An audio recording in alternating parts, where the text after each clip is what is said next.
मैं doctor Prashant B Singh Madanawat, associate professor, department of chemistry, SRLS, government PG college Kaladera से BSc part second के विद्यार्थियों के साथ ई लेक्चर्स के माध्यम से थर्मोकेमिस्ट्री सेकंड में ऊष्मा रसायन द्वितीय में entropy as a function of temperature and pressure, entropy ताप व दाब के फलन के रूप में, स्वतः प्रक्रम स्पॉन्टेनियस प्रोसेस, ऊष्मागतिकी मौलिक समीकरण, फंडामेंटल इक्वेशन ऑफ थर्मोडायनामिकली, स्थिर ताप पर रूपांतरण, हेल्महोल्ट्ज ऊर्जा और स्थिर ताप व दाब पर कांस्टेंट प्रेशर व टेम्परेचर पर रूपांतरण, इट मीन्स गिब्स ऊर्जा, मुक्त ऊर्जा के बारे में आप विस्तार से आपसे विचार विमर्श करता हूं और आपका स्वागत करता हूं। ताप व दाब के फलन के रूप में entropy is a function of temperature and pressure. मान लें कि एंट्रोपी ताप व दाब का फलन है, इसलिए S is the function of temperature T and P। चूंकि टेम्परेचर, प्रेशर और एंट्रोपी एक अवस्था फलन है, इसके अवकलज यथार्थ अवकलज एग्जैक्ट डिफरेंशियल होंगे, इसलिए इन्हें निम्न प्रकार से लिख सकते हैं। ds बराबर del S upon del T at constant pressure dt plus del S upon del P at constant temperature dp। समीकरण नंबर 1। तंत्र की ऊर्जा व एंथैल्पी में निम्न संबंध होता है। H बराबर U प्लस PV। अवकलन करने पर डिफरेंशियल करेंगे तो ds बराबर du plus pdv plus vdp। dh बराबर tds minus pdv plus pdv plus vdp। चूंकि du बराबर tds माइनस pdv होता है, तो हम du ये मान उसमें रख देंगे, इसलिए dh बराबर tds प्लस vdp। समीकरण नंबर 2। क्योंकि pdv प्लस का है, pdv नेगेटिव भी है, दोनों आपस में कैंसिल हो जाएंगे। चूंकि एंथैल्पी भी ताप व दाब का फलन होती है, इसलिए H is the function of T and P। चूंकि टेम्परेचर, वॉल्यूम, एंथैल्पी एक अवस्था फलन है, इसके अवकलज यथार्थ अवकलज होंगे, इसलिए इन्हें निम्न प्रकार से लिख सकते हैं। dH बराबर del H upon del T at constant pressure dt plus del H upon del P at constant temperature dp। समीकरण नंबर 3। समीकरण 2 का मान समीकरण 3 में रखने पर TDS प्लस VDP बराबर del H upon del T at constant pressure dt plus del H upon del P at constant temperature dp। तो TDS बराबर del H upon del T at constant volume dt plus del H upon del P at constant temperature dp minus vdp। इसलिए ds बराबर 1 upon T del H upon del T at constant pressure dt plus 1 upon T bracket में del H upon del P at constant temperature minus v bracket close dp। समीकरण नंबर 4। समीकरण 1 का मान समीकरण 4 में रखने पर समीकरण 1 का मान समीकरण 4 में रखेंगे। दोनों समीकरण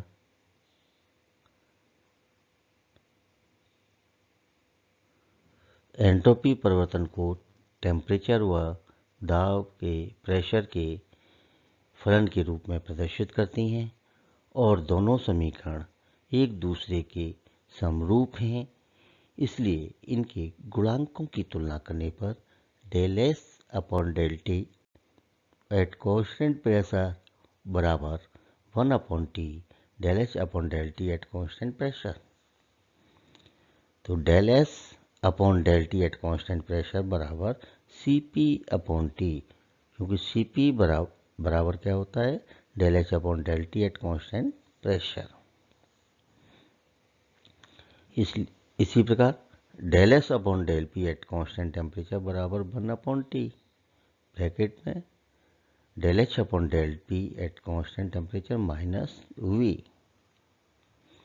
चूंकि सी पी अपॉन टी का मान सदैव धनात्मक होता है, अतः निश्चित दाब पर टेम्परेचर बढ़ाने से एंट्रोपी का मान भी बढ़ता है। इसलिए del H upon del T at constant pressure बराबर T del S upon del T at constant pressure. समीकरण नंबर 5। और del H upon del P at constant temperature बराबर T del S upon del P at constant temperature minus V. समीकरण number 6। समीकरण 5 को स्थिर ताप पर आयतन के सापेक्ष और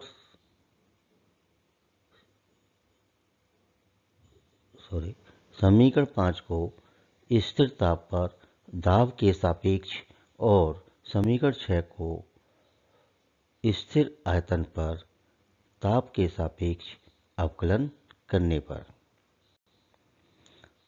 इसलिए del square H upon del T del P बराबर T del square S upon del T del P. समीकरण नंबर 7। डेल स्क्वायर इसी प्रकार del square H upon del P into del T बराबर T del square S upon del P into del T plus del S upon del P at constant temperature minus del V upon del T at constant pressure. समीकरण number 8। समीकरण 8 से समीकरण 7 घटाने पर del square H upon del P and del T minus del square H upon del P del T बराबर T del square S upon del P del T plus del square S upon del P at constant temperature minus del V upon del T at constant pressure minus T del square S upon del T del P. तो एक positive एक negative दोनों side में, तो ये आपस में cancel हो जाएंगे। तो शेष जो बचेगा del S upon del P at constant temperature बराबर del V upon del T at constant pressure. समीकरण नंबर 9। समीकरण 5 और समीकरण 9 का मान समीकरण 1 में रखने पर समीकरण 1 हमारी ये है कि डी एस बराबर del S upon del T at constant pressure D T plus del S upon del P at constant temperature del V upon del T at constant pressure D P. तो इसलिए D S बराबर C P upon T D T plus del V upon del T at constant pressure D P. यह समीकरण entropy की दाब पर निर्भरता के लिए सरल समीकरण है। स्वतः प्रकम स्पॉन्टेनियस प्रोसेस किसी निकाय में बिना किसी बाह्य सहायता से होने वाले प्रकम स्वतः या स्वाभाविक प्रकम कहलाते हैं। जैसे जल का ऊपर से नीचे की ओर प्रवाह, गैस का उच्च दाब वाले क्षेत्र से निम्न दाब वाले क्षेत्र में प्रसार, ऊष्मा का तप पिंड से शीत पिंड की ओर प्रवाह, फ्लो आदि। स्थिर ताप पर किसी तंत्र का रूपांतरण, change in system. Constant temperature पर change in system at constant temperature, जिसे हम हेल्महोल्ट्ज ऊर्जा या कार्य फलन कहते हैं। यदि किसी तंत्र को स्थिर ताप पर संपन्न कराया जाए तो -du - dw plus TdS greater than equal to 0। -du plus TdS बराबर greater than equal to dw। तो -du माइनस डी ब्रैकेट के अंदर u minus TS greater than equal to dw। यहाँ u माइनस TS में 3 चर variables हैं। इस पद को एक नए प्रतीक कैपिटल A से प्रदर्शित करते हैं, जो internal energy U, temperature T, S, entropy, अवस्था फलन है। इसलिए -dA greater than equal to dW। समाकलन करने पर तो -delta A greater than equal to W। अतः A को हेल्महोल्ट्ज ऊर्जा या कार्यफलन कहते हैं तथा डेल्टा A को हेल्महोल्ट्ज ऊर्जा परिवर्तन कहते हैं। यदि -delta A greater than W तो प्रकम स्वतः परिवर्तित होगा, और यदि -delta A equal to W तो प्रकम साम्य अवस्था में होगा। प्रकम के इस रूपांतरण में अधिकतम कार्य किया जाता है और प्रकम की हेल्महोल्ट्ज ऊर्जा में कमी होती है।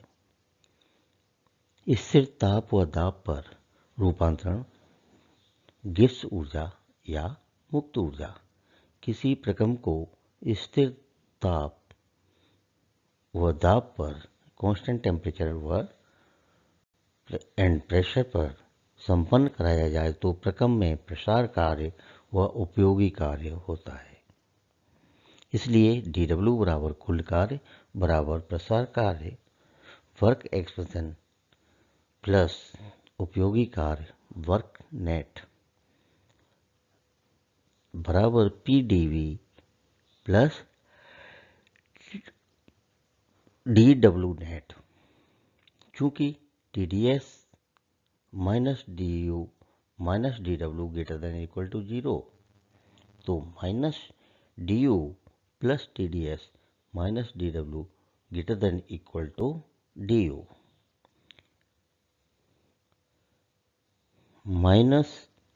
-du plus TdS minus PdV minus dW net greater than equal to 0। तो -du प्लस